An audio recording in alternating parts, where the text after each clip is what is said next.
during potentially dangerous weather situations. Specially built receivers can be automatically activated by the signal to warn of the impending hazard.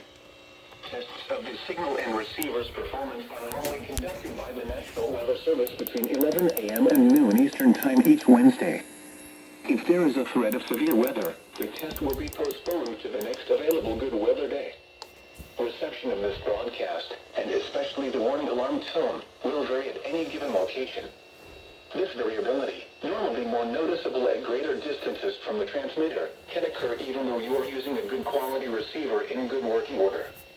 The warning alarm tone will be activated for hazardous watches and warnings for the following counties in Indiana: Boone, Decatur, Delaware, Hamilton, Hancock, Hendricks, Henry, Johnson, Madison, Marion, Morgan, Rush, Shelby, and Tiffin. This concludes the weekly test of weather radio station KEC74.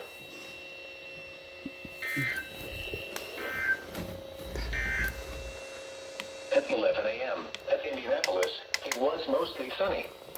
The temperature was 74 degrees, the dew point 60, and the relative humidity 61%. The wind was northeast at 7 miles an hour. The barometric pressure was 30.10 inches and steady. Around central Indiana, it was sunny, with a temperature of 72 at Anderson, 73 at Muncie, 74 at Eagle Creek Airport, and 76 at Shelbyville. Elsewhere across Indiana, skies ranged from sunny to mostly sunny. It was 75 at South Bend, 73 at Fort Wayne, and 75 at Lafayette. Terre Haute reported a 75, Bloomington reported a 76, and Evansville recorded a 75.